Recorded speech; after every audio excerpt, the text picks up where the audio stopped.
শুধু 10টা কথা বলার জন্য। আল্লাহ পাক আমাদের সবাইকে শুনে বুঝে আমল করার তৌফিক দান করেন। আমার সামনে যারা বসে আছেন সবাই তরুণ ভাই। তো প্রথম যে কথাটা আমি আরজ করতে চাই সকলের উদ্দেশ্যে, এটা সকলের ক্ষেত্রেই প্রযোজ্য। প্রথম আমাদেরকে আমাদের জীবনের উদ্দেশ্যটাকে ফিক্স করতে হবে। আমরা পৃথিবীতে কি উদ্দেশ্যে এসেছি, এই উদ্দেশ্যটাকে বোঝা এবং সেই অনুযায়ী আমল করা, এটা হলো আমাদের জীবনের প্রথম কাজ। তো উপস্থিত তারুণ্যের প্রতি আমার প্রথম আজকের নাসিহাত যে আমরা যেন আমাদের জীবনের লক্ষ্য এবং উদ্দেশ্যটাকে উপলব্ধি করতে সক্ষম হই। আল্লাহ পাক সবাইকে তৌফিক দান করেন। এ বিষয়ে দুটো কথা আলোচনা করতে চাই। একটা তো আল্লাহ পাক সূরাতুজ জারিয়াতের মধ্যে বলেছেন, বা'দা আউযু বিল্লাহি মিনাশ শাইতানির রাজীম, ওয়া মা খালাকতুল জিন্না ওয়াল ইনসা ইল্লা লিয়াবুদুন। আমি জিন জাতি এবং মানব জাতিকে শুধুমাত্র আমার ইবাদত করার জন্যই সৃষ্টি করেছি। তো এখান থেকে আমরা বুঝতে পারছি যে এই পৃথিবীতে আল্লাহ পাক আমাদেরকে পাঠিয়েছেন শুধুমাত্র তার ইবাদত করার জন্যই। আর এটা আল্লাহ পাকের অনেক বড় দয়া যে আল্লাহ রাব্বুল আলামিন আমাদের ব্যক্তিগত কাজ, অর্থনৈতিক কাজ, আমাদের ব্যবসা বাণিজ্য, পরিবার, স্ত্রী সন্তান, মুআমালাত মুআশারাত, এগুলোকে ইবাদতের মধ্যে অন্তর্ভুক্ত করেছেন যদি আমরা কয়েকটা শর্ত পূরণ করতে পারি। কাজগুলো যদি আল্লাহ পাকের সন্তুষ্টির জন্য হয় এবং রাসূল সাল্লাল্লাহু আলাইহি ওয়াসাল্লামের তরিকা মোতাবেক হয় এবং রিজিক যদি হালাল হয়, ইনশাআল্লাহ তাআলা স্ত্রীর মুখে অন্ন তুলে দেওয়াও নেকির কাজ বলে গণ্য হবে ইনশাআল্লাহ। তো এই পৃথিবীতে এসেছি আমরা দুটো উদ্দেশ্য নিয়ে। একটা হলো আল্লাহ রাব্বুল আলামিনের ইবাদত করা, যেমনটা আমরা বললাম, ওয়া মা খালাকতুল জিন্না ওয়াল ইনসা ইল্লা লিয়াবুদুন। আরেকটা উদ্দেশ্য আছে আমাদের পৃথিবীতে আসার, সেটা হচ্ছে আল্লাহ রাব্বুল আলামিনের জমিনে আল্লাহ পাকের দ্বীনটাকে কায়েম করা বা বাস্তবায়ন করার চেষ্টা করা। এই ব্যাপারে আল্লাহ পাক আমাদেরকে স্পষ্ট আদেশ দিয়েছেন। সূরা আল ইমরানেও বলেছেন, কুনতুম খায়রা উম্মাহ উখরিজাত লিন-নাস তা'মুরুনা বিল মা'রুফ ওয়া তানহাউনা 'আনিল মুনকার ওয়া তু'মিনুনা বিল্লাহ। ঠিক একইভাবে আল্লাহ রাব্বুল আলামিন সূরা মুহাম্মাদের মধ্যেও বলেছেন, ইন তানসুরুল্লাহা ইয়ানসুরকুম ওয়া ইউসাব্বিত আকদামাকুম। তোমরা যদি আল্লাহর দ্বীনকে সাহায্য করো, আল্লাহকে সাহায্য করো, তাহলে আল্লাহ পাকও তোমাদেরকে সাহায্য করবেন। ওয়া ইউসাব্বিত আকদামাকুম, তোমাদের পা আল্লাহ পাক শক্ত করে রাখবেন। আর ওয়া ইন তাতাওয়াল্লাউ ইস্তাবদিল কওমান গায়রাকুম, আর তোমরা যদি মুখ ফিরিয়ে নাও, পৃষ্ঠ প্রদর্শন করো, তাহলে জেনে রেখো আল্লাহ পাক অন্য কওমকে তোমাদের স্থলাভিষিক্ত করবেন এবং তারা তোমাদের মতো হবে না। এই আয়াতগুলো থেকে আমরা বুঝতে পারছি যে আল্লাহ রাব্বুল আলামিনের জমিনে তার দ্বীন কায়েম করা, তার দ্বীনের সহযোগী হওয়া, দ্বীন ইকামতে দ্বীনের কাজ করা, দ্বীন প্রতিষ্ঠার জন্য কাজ করা, এটা আমাদের পৃথিবীতে আসার অন্যতম একটা উদ্দেশ্য। তাই আমি তরুণ ভাইদেরকে হৃদয়ের অন্তঃস্থল থেকে অনুরোধ করব, জীবনের উদ্দেশ্য সম্পর্কে আমরা সচেতন হই। আমরা পৃথিবীতে শুধু খেলতামাশা করতে আসি নাই, সময় নষ্ট করতে আসি নাই, শুধু চাকরির পিছনে ছুটতে আসি নাই, ব্যবসার পিছনে ছুটতে আসি নাই। আমাদের এই পৃথিবীতে আসার একটা উদ্দেশ্য আছে, একটা মোটিভ আছে। সেটা হলো নিজে আল্লাহর ইবাদত করব এবং আল্লাহর দ্বীন এর তাবলীগ, দাওয়াত এবং জিহাদে অংশ নিব, যাতে করে আল্লাহর জমিনে আল্লাহর দ্বীন কায়েম হয়। আল্লাহ পাক আমাদের সবাইকে মকবুল কাফেলায় শামিল করেন, আমিন। দ্বিতীয় যে বিষয়টি আমি বলতে চাই সেটা হলো, এই যে মহান একটা মিশন নিয়ে আমরা পৃথিবীতে এসেছি, এটাকে বাস্তবায়ন করতে হলে আমাদেরকে ইলম অর্জন করতে হবে। ইলম অর্জন না করে যদি আমরা কোনো কাজ করতে যাই, সেখানে উপকারের জায়গায় ক্ষতি বেশি হতে পারে। এবং দ্বীনের ইলম একা একা হাসিল করা যায় না, অবশ্যই বরেণ্য এবং মুহাক্কিক উলামায়ে কেরামের সোহবত জরুরি। এই বিষয়টা আমরা অনেকে বুঝতে পারি, অনেকে পারি না। খাস করে যারা জেনারেল ব্যাকগ্রাউন্ড থেকে আমরা উঠে আসছি, অনেকে দেখা যায় দ্বীন আমরা শিখতে চাই ঠিকই, লেখাপড়াও করি, বই পুস্তক পড়ি, অনেকে আরবিও ভালো বলতে পারেন, কিন্তু উলামায়ে কেরামদের সোহবত এবং সান্নিধ্য নেই। এই বিষয়টা এতটা ক্ষতিগ্রস্ত, এতটা ক্ষতির কারণ যে নেক্সট স্রোতে মানুষ ধোঁকা খেতে পারে। এই ইলমের তো দুটো শাখা আছে, একটা দুনিয়াবি জ্ঞান, একটা দ্বীনি জ্ঞান। তো দুনিয়াবি জ্ঞানের জন্য এই বিষয়টাকে আমি শর্ত বলে মনে করছি না, কিন্তু দ্বীনি ইলম অর্জনের জন্য অবশ্যই একজন বরেণ্য মুহাক্কিক উলামায়ে কেরামের সোহবত অবশ্যই জরুরি। এবং দ্বীনি ইলমের বিষয়টা শুধু কিতাবের মধ্যেই সীমাবদ্ধ নয়। কিতাব আমাকে একটা ক্লাসিক্যাল আলেম হওয়ার পর্যায়ে পর্যন্ত নিয়ে যায় ঠিকই, কিন্তু আল্লাহকে চিনতে হলে, আল্লাহকে পেতে হলে, আল্লাহর মারেফত হাসিল করতে হলে একটা আধ্যাত্মিক জ্ঞানের প্রয়োজন আছে। এই জ্ঞানটা আপনি কিতাবের মধ্যে পাবেন না। এটাকে হাসিল করতে হলে অবশ্যই আল্লাহওয়ালা বুজুর্গ মানুষদের সোহবতে আসতে হবে। ঠিক যেমন নবী মুসা আলাইহিস সালামকে আল্লাহ রাব্বুল আলামিন বলেছিলেন তোমার চেয়েও জ্ঞানী মানুষ পৃথিবীতে আছে। এবং সূরা কাহফে বিস্তারিত ঘটনা আছে, এতটা বলার সময় এখানে নাই, আপনারা পড়ে নিতে পারবেন। মুসা আলাইহিস সালাম যুগ যুগ সফর করেছেন সেই ব্যক্তিকে পাওয়ার জন্যে যাকে আল্লাহ রাব্বুল আলামিন তার পক্ষ থেকে খাস করে জ্ঞান দিয়েছেন। সেই ব্যক্তির নাম খিদর আলাইহিস সালাম। তিনি এমন কিছু দেখছেন খিদর আলাইহিস সালাম যেটা মুসা আলাইহিস সালাম বুঝতে পারছেন না। মুসা আলাইহিস সালাম নবী হওয়ার পরেও বুঝতে পারছিলেন না কেন নৌকা ফুটা করা হচ্ছে, কেনই বা বাচ্চাটাকে হত্যা করা হলো, আর কেনই বা দেয়ালকে নির্মাণ করা হলো। খিদর আলাইহিস সালামকে আল্লাহ রাব্বুল আলামিন এমন আধ্যাত্মিক জ্ঞান দিয়েছিলেন, আল্লাহর মারিফত দিয়েছেন, তিনি এমন কিছু দেখতে পাচ্ছেন দূর পর্যন্ত যেটা মুসা আলাইহিস সালাম বুঝতে পারছেন না। হাদিসের মধ্যে তো এটাও এসেছে সেদিন যদি মুসা আলাইহিস সালাম এত প্রশ্ন না করতেন তাহলে হয়তো আরো অনেক জ্ঞান জানা যেত। আও কামা ক্বালা আলাইহিস সালাম। এই কারণে আমি তরুণ প্রজন্মকে নসিহত করতে চাই, দিনই ইলম অর্জন করছি, মাশাআল্লাহ, বই পুস্তক পড়ছি, অনেকে অনেক প্রতিষ্ঠানেও পড়ছেন, তবে অবশ্যই মাথার উপরে মুরব্বী ওলামায়ে কেরামদেরকে রাখতে হবে। এটা ব্যতীত যদি আমরা দিনের কাজ করতে চাই, কথা বলতে চাই, বা দিনের কোনো দাওয়াত তাবলীগ বা জিহাদের বিষয়ে আমরা ফিকির করি, সেখানে আমরা নিজেরাও বিভ্রান্ত হতে পারি, মানুষকে বিভ্রান্ত করতে পারি। তাই এটা হচ্ছে আমার দ্বিতীয় নসিহা আমাদের তরুণ ভাইদের প্রতি। আল্লাহ পাক আমরা সবাইকে বরেণ্য ওলামায়ে কেরামদের সোহবত নসিব করেন। আমি আরেকটা বিষয় এখানে আমি নিজে থেকে অ্যাড করতে চাই, সেটা হলো যে আমরা এখন অনেকেই অনলাইন কেন্দ্রিক চিন্তা ভাবনা করি। অনলাইনে কে কত ভাইরাল, কার কত ভিউজ বেশি হয়, হ্যাঁ, কার ফ্যান ফলোয়ার্স কত বেশি, এগুলো আমাদের কাছে এখন হকের মানদণ্ড হয়ে গেছে। আর অনেকের কাছে, সবার কাছে নয়। এটা একটা মুসিবত, এটা খাসারা। মনে রাখবেন, বরেণ্য ওলামায়ে কেরাম এবং আল্লাহর ওলিগণ নিজেদেরকে এত জাহির করেন না, তারা নিজেদেরকে লুকিয়ে রাখতে চান, তারা ইজহার করা পছন্দ করেন না, তারা হক এবং বাতিলের মধ্যে মিশ্রণ ঘটান না, তারা হক এবং বাতিলকে স্পষ্ট করে দেন। তারা পৃথিবীতে মাজলুম হন, নিভৃতচারী হন। তাদের অবস্থা তো এমন হয় যে তারা দিনের বেলার ঘোড়সাওয়া, রাতের বেলার দরবেশ। তো এই ব্যাপারে ইমাম মালিক রহমতুল্লাহ আলাইহির একটা কওল আছে, জ্ঞান কারো কাছে আসে না, জ্ঞানের কাছে যেতে হয়। তাই আমাদেরকেও সেই রকম বুজুর্গ আলেমকে খুঁজে বের করতে হবে। এমন নয় যে আপনার ঘর পর্যন্ত তিনি হেঁটে আসবেন, এমনটা নাও হতে পারে। তা আল্লাহ পাক আমাদের সবাইকে জ্ঞানের কাছে যাওয়ার তৌফিক দান করেন, আমিন। এরপরে আসি যে এই জীবনের উদ্দেশ্যটাকে ফিক্স করা এবং জ্ঞান অর্জনের যে এই সিলসিলা, এটা একটা লম্বা সিলসিলা। জ্ঞান অর্জনের ক্ষেত্রে তাড়াহুড়া করা যাবে না যে আমি 5 বছরের মধ্যেই আলেম হয়ে যাব, 10 বছরের মধ্যে আমি মুফতি হয়ে যাব, এইভাবে চিন্তা করা যাবে না। আমাদেরকে সারা জীবন তালেব ইলম হয়ে থাকতে হবে এবং জ্ঞান অর্জনের এই যে ক্রমবর্ধমান একটা সিলসিলা, এখানে সবরের পরিচয় দিতে হবে। এই ব্যাপারে আমি একটা কোটেশন নোট করে আনছি। আমাদের শ্রদ্ধেয় আলেম, বরেণ্য আলেম আল্লামা তাকি উসমানী সাহেবের যে কিতাব আছে তাসাউফ এবং আত্মশুদ্ধি, এই কিতাবের মধ্যেও পাওয়া যায়। এবং তার ভাই রফি উসমানী সাহেবের একটা কিতাব আছে, সেখানেও এই কথাটা, একই কথাই আছে যে একজন তালেব ইলমকে বা একজন আল্লাহকে চাহানেওয়ালা একজন ব্যক্তিকে এই 4টা গুণ হাসিল করতে হবে। জীবনের উদ্দেশ্য ঠিক করার পরে যখন আমরা ইলম অর্জন করতে যাব, তখন এই 4টা গুণ হাসিল করার চেষ্টা করবো ইনশাআল্লাহ। আল্লাহ পাক সবাইকে তৌফিক দান করেন। প্রথম গুণটা হচ্ছে শুকর, আল্লাহ পাকের শুকর আদায় করা। এটা এত বড় একটা গুণ যাকে আল্লাহ রাব্বুল আলামিন কৃতজ্ঞতা স্বীকারকারী অন্তর দিয়েছেন, সে হচ্ছে পৃথিবীর ধনী মানুষ।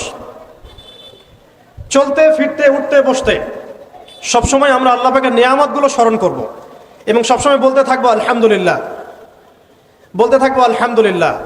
আল্লাহুম্মা লাকাল হামদ হামদান কাসীরান তাইয়িবান মুবারাকান ফীহি কামা ইয়ানবাগী লিজালালি ওয়াজহিক ওয়া আযীমি সুলতানিক। আল্লাহ পাকের শুকরিয়া যে যত বেশি আদায় করবে, আল্লাহ পাক বলেছেন লা ইন শাকারতুম লা আযীদান্নাকুম, তোমরা আমার শুকরিয়া আদায় করো, আমি তোমাদের প্রতি আমার নিয়ামতকে বাড়াই দিব। ওয়া লা ইন কাফারতুম ইন্না আযাবি লাশাদীদ, তোমরা যদি আমার অকৃতজ্ঞ হও, জেনে রাখো আমার আযাব বড়ই কঠিন। তো উস্তাদগণ লিখেছেন একজন তালেবে ইলমের অবশ্যই শুকর গুজার অন্তর থাকতে হবে। আমাদের ওলামায়ে কেরামগণ এই কথাটা বারবার বলেন যে কলবুন শাকির, শুকর গুজার, কৃতজ্ঞতা স্বীকারকারী একটা অন্তর থাকতে হবে। সবসময় চিন্তা করবো আমাকে আল্লাহ কি দিয়েছেন, এটা চিন্তা করবো না আমাকে আল্লাহ কি দেন নাই। আল্লাহ পাক আমাকে সুস্থ রেখেছেন, নিরাপত্তা দিয়েছেন, আমি খাচ্ছি, পান করছি, এই যে নিয়ামত, আল্লাহ পাকের যে অগণিত নিয়ামত, এটাকে স্মরণ করা এবং সে অনুযায়ী শুকরিয়া আদায় করা। আল্লাহ পাক সবাইকে শুকরিয়া আদায় করার তৌফিক দান করেন। এই যে চারটা ওজিফার কথা বলা হচ্ছে, এটা কিন্তু থানভী রহমতুল্লাহি আলাইহি তার যে খলিফা ডক্টর আব্দুল হাই মোহাম্মদ আরেফি রহমতুল্লাহি আলাইহি তাকে দিয়েছিলেন, তিনি তার ছাত্রদেরকে দিয়েছিলেন। এটা আপনারা তাসাউফ আত্মশুদ্ধি বইয়ের মধ্যে পাবেন। তো দ্বিতীয় এখানে যে বিষয়টা বলা হয়েছে সেটা হলো সবর করা। জ্ঞান অর্জন করতে হলেও সবর করতে হবে, আল্লাহকে পেতে হলেও সবর করতে হবে, দাওয়াত ও তাবলীগেও সফর করতে হবে, জিহাদের মাঠেও সবর করতে হবে। আমাদের ব্যক্তি জীবনে সবর থাকে, পারিবারিক জীবনে সবর, ব্যবসায় সবর, চাকরিতে সবর। যেটাই আমার মর্জির খেলাফ হচ্ছে তখনই সবর করতে হয়। আর এটা একটু কঠিন, এই কারণে আল্লাহ রাব্বুল আলামিন সবরের সাথে মাইয়াতের ঘোষণা দিয়েছেন। যে ব্যক্তি সবর করবে আল্লাহ তার সাথে থাকবেন ইনশাআল্লাহ। এই জন্য আল্লাহ পাক বলেছেন ইন্নাল্লাহা মাআস সাবিরিন, সবরকারীদের সাথে আল্লাহ পাক আছেন। এটা কঠিন, এই কারণে যখন মর্জির খেলাফ কোনো কিছু হবে তখন আমাদের আলেমগণ বলেন সবসময় পড়তে থাকা যে ইন্না লিল্লাহি ওয়া ইন্না ইলাইহি রাজিউন। এটা মাইয়াতের সাথে খাস দোয়া নয়, এটা শুধু মৃত্যুর সাথে খাস কোনো দোয়া নয়, এটা যখনই সবরের হালত আসবে তখনই পড়তে হয় ইন্না লিল্লাহি ওয়া ইন্না ইলাইহি রাজিউন। কারণ উলাইকা আলাইহিম সালাওয়াতুম মির রাব্বিহিম ওয়া রাহমা ওয়া উলাইকা হুমুল মুহতাদুন। এটা হেদায়েত পাওয়ার মাধ্যমও বটে এবং তাদের সাথে আল্লাহ পাকের রহমত আছে। তো শুকরগুজার অন্তর এবং সবরকারী অন্তর আল্লাহ পাক সবাইকে নসিব করেন, আমিন। 3 নম্বরে উস্তাদগণ বলেছেন তওবা, বেশি বেশি তওবা করতে বলা হয়েছে। চলতে ফিরতে উঠতে বসতে সবসময় আমরা আস্তাগফিরুল্লাহ ওয়া আতুবু ইলাইহি পড়ার অভ্যাস করি। যে যত বেশি তওবা করবে তার হৃদয় তত পরিচ্ছন্ন হবে, গুনাহ মাফ হবে। পরিচ্ছন্ন কলবের মধ্যেই আল্লাহ পাকের নূর এবং মারিফত নাজিল হবে ইনশাআল্লাহ। অপরিচ্ছন্ন কলবের মধ্যে কিন্তু আল্লাহর নূর নাজিল হয় না। তাই উলামায়ে কেরাম বারবার অন্তত দিনে 100 বার আস্তাগফিরুল্লাহ ওয়া আতুবু ইলাইহি পড়তে বলেন। আল্লাহ পাক আমাদের সবাইকে পড়ার তৌফিক দান করেন। আর 4 নাম্বার যেটা এই কিতাবে এসেছে সেটা হচ্ছে ইস্তেআযা, অর্থাৎ ভবিষ্যতের কোনো বিষয়ের জন্য আমাদের যদি আশঙ্কা সৃষ্টি হয়, না জানি এটা আমার উপর বিপদ আসবে কিনা, ভয়, আশঙ্কা, আতঙ্ক, এই বিষয়গুলো যদি আমাদের ভিতরে আসে, অর্থাৎ ভবিষ্যৎ নিয়ে কোনো শঙ্কা, তখন বেশি বেশি আল্লাহর কাছে আশ্রয় প্রার্থনা করতে বলা হয়েছে। পড়তে বলা হয়েছে আউযু বিল্লাহ, আউযু বিল্লাহ, অথবা আউযু বিকালিমাতিল্লাহি তাম্মাতি মিন শাররি মা খালাক, অথবা আউযু বিল্লাহি মিনাশ শাইতানির রাজীম, আউযু বিল্লাহিস সামিউল আলীম মিনাশ শাইতানির রাজীম মিন নাফখিহি ওয়া নাফসিহি ওয়া হামজিহি। একবার আমার মনে আছে যে একটা জটিল মাসালা নিয়ে আমরা আমাদের মহতারাম খতিব সাহেব বাইতুল মুকাররমের বর্তমান খতিব সাহেব তার দ্বারস্থ হয়েছিলাম। একটা মুশকিলা দেখা দিয়েছে, একটা দোয়া শিখিয়ে দেন যে দোয়ায় আমল করলে ইনশাল্লাহ এটা চলে যাবে। তা আমাকে তিনি পার্সোনালি বলেছিলেন যে এই দোয়াটা যেটা আমি এখন শিখিয়ে দিচ্ছি আপনাকে, এই দোয়াটা জিবরাইল আলাইহিস সালাম রাসূলুল্লাহ সাল্লাল্লাহু আলাইহি ওয়াসাল্লামকে শিখিয়ে দিয়েছিলেন এবং রাসূলুল্লাহ সাল্লাল্লাহু আলাইহি ওয়াসাল্লাম এই দোয়াটা খালিদ বিন ওয়ালিদ রাদিয়াল্লাহু আনহুকে শিখিয়ে দিয়েছিলেন। তো শোনার এবং শেখার খুব আগ্রহ ছিল, তা আমি লিখে নিচ্ছিলাম এবং নোট করছিলাম। এই দোয়াটা যদি আপনারা পড়তে পারেন, ভবিষ্যতের যে কোনো শঙ্কা, আশঙ্কা, বিপদ আপদ, বালা মুসিবত, এই বিষয়গুলোর ব্যাপারে আল্লাহর পক্ষ থেকে একটা সাকিনা এবং সুকুন হৃদয় নাজিল হবে ইনশাআল্লাহ। একটু বড়, যেহেতু এখানে তালেব ইলমগণ অনেক, তারা তো শুনলেই মুখস্থ করতে পারবেন, তাই আমি নোট করে আনছি। এবং জ্ঞান তো লুকিয়ে রেখেও লাভ নাই, প্রচার করলেই লাভ, আপনারা আমল করলে আমি নাকি পাবো ইনশাআল্লাহ। তো এই দোয়াটা হচ্ছে আউযু বিকালিমাতিল্লাহি তাম্মাতিল্লাতি লা ইউজাবিজুহুন্না বাররুন ওয়ালা ফাজির মিন শাররি মা খালাকা ওয়া যারআ ওয়া বারআ ওয়া মিন শাররি মা ইয়ানজিলু মিনাস সামাই ওয়া মা ইয়া'রুজু ফিহা ওয়া মিন শাররি মা যারআ ফিল আরদি ওয়া মা ইয়াখরুজু মিনহা ওয়া মিন শাররি ফিতানিল লাইলি ওয়ান নাহার ওয়া মিন শাররি তাওয়ারিকিল লাইল ইল্লা তাওয়ারিকান ইয়াতরুকু বিখাইরিন ইয়া রাহমান। এই দোয়াটার উপর আমল করতে থাকেন, দেখেন ভবিষ্যতের আশঙ্কা দূর হয়ে যাবে ইনশাআল্লাহ। আল্লাহ পাক আমাদের সবাইকে 4টা গুণ হাসিল করার তৌফিক দান করেন। এইগুলো নিয়ে লম্বা কথা বলা যায়, সংক্ষিপ্ত করে বললাম যে আল্লাহ পাক আমাদেরকে জীবনের উদ্দেশ্যটাকে ফিক্স করার তৌফিক দান করেন, যে আমরা পৃথিবীতে এসেছি আল্লাহর ইবাদত করতে এবং তার দিন কায়েম করতে। এবং এই মিশনে আমাদের প্রথম দরকার হচ্ছে দ্বীনি ইলম অর্জন করা, এবং এটা একটা লম্বা সিলসিলা, এই ব্যাপারে তাড়াহুড়া না করা। এবং 3 নাম্বার, বুজুর্গ ওলামায়ে কেরামদের সোহবতে থেকে দিনের জ্ঞান হাসিল করা। এতে করে জ্ঞানের সাথে সাথে আধ্যাত্মিকত্ব হাসিল হবে ইনশাআল্লাহ। আর আধ্যাত্মিকত্ব হাসিল না হলে বাইরের চোখ দিয়ে যদি আমরা দেখি, তাহলে এই বিশ্বটাকে চিনতে, বুঝতে এবং সমাধান বের করতে আমরা বেগ পাবো। এবং কোনো কোনো ক্ষেত্রে আমরা সত্যকে মিথ্যা মনে করতে পারি, মিথ্যাকে সত্য মনে করতে পারি। আল্লাহ পাক আমাদেরকে খিদির আলাইহিস সালামের দৃষ্টিভঙ্গি দান করেন, আমিন। আর 4 নম্বর, প্রত্যেক তালেব ইলমের এবং যারা আল্লাহর পথের সেনানী হতে চাই, আমরা মুজাহিদ হতে চাই, মুবাল্লিগ হতে চাই, মুহাদ্দিস হতে চাই, বা দ্বীনের পথে আমরা শহীদ হতে চাই, এই তামান্না যাদের আছে তাদেরকে এই 4টা গুণ হাসিল করতেই হবে। আল্লাহ পাক তৌফিক দান করেন। 1 নম্বর শুকর, 2 নম্বর সবর, 3 নম্বর তাওবা এবং 4 নম্বর ইস্তেআদা বা আশ্রয় প্রার্থনা। আবার বলছি, 1 নম্বর শুকর, বেশি বেশি শুকরিয়া আদায় করা, 2 নম্বর সবর করা, 3 নম্বর হচ্ছে পূর্বের পাপের জন্য তওবা করা, এবং যখনই পাপ হবে তখনই তওবা করা। ওলামায়ে কেরামগণ বলেন যে সকাল সন্ধ্যায় সাইয়্যিদুল ইস্তিগফার কখনো না ছাড়া, সকাল সন্ধ্যায় সাইয়্যিদুল ইস্তিগফার কোনো অবস্থায় যেন না ছাড়া। এটা নিশ্চয়ই আপনাদের মুখস্থ আছে। আল্লাহুম্মা আনতা রাব্বি লা ইলাহা ইল্লা আনতা খালাকতানি আনা আবদুক ওয়া আনা আলা আহদিকা ওয়া ওয়া'দিক মাস্তাতা'তু আউযু বিকা মিন শাররি মা সানা'তু আবু'ু লাকা বিনি'মাতিকা আলাইয়া ওয়া আবু'ু বিযানবি ফাগফির লি ফাইন্নাহু লা ইয়াগফিরু যুনুবা ইল্লা আনতা। এই দোয়াটা কখনো না ছাড়া।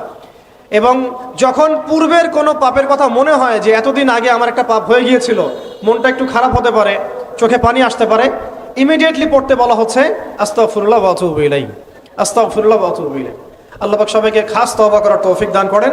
এবং 4 নম্বর হচ্ছে আমাদের জন্য জরুরি, সেটা হলো ইস্তেআদা বা আল্লাহ পাকের কাছে আশ্রয় প্রার্থনা করা।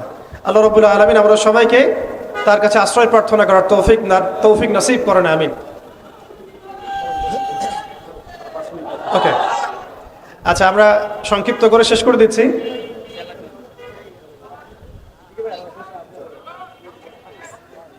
আমাদের একজন বরেণ্য ওলামায়ে কেরাম চলে আসছেন, তো আমাকে আরো ছোট করতে হচ্ছে।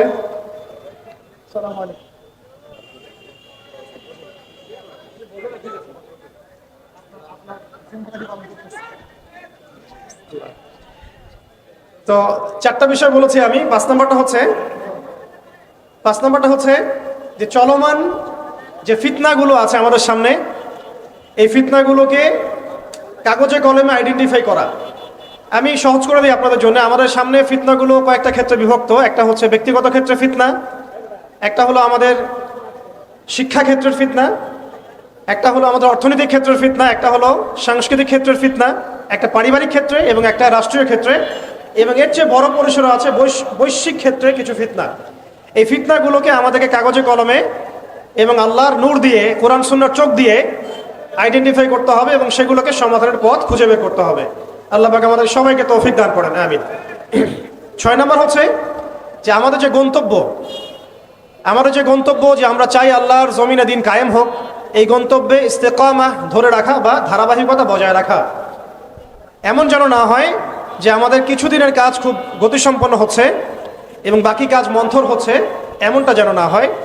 সিরাতের সুন্নতে নবী সাল্লাল্লাহু আলাইহি ওয়াসাল্লাম যেভাবে দীর্ঘ 23 বছর তার দাওয়াত এবং জিহাদের মিশন চালিয়েছেন, এইভাবে আমরা যেন আমাদের এই গন্তব্যটাকে হাসিল করতে পারি এবং সবর বজায় রাখি, ইস্তেকামা ধরে রাখি, আধ্যাত্মিকতা ধরে রাখি এবং যা জানি তার উপর আমল করার চেষ্টা করি, সুন্নাহ ভিত্তিক জীবনযাপন করার চেষ্টা করি। আল্লাহ পাক সবাইকে তৌফিক দান করেন, আমিন।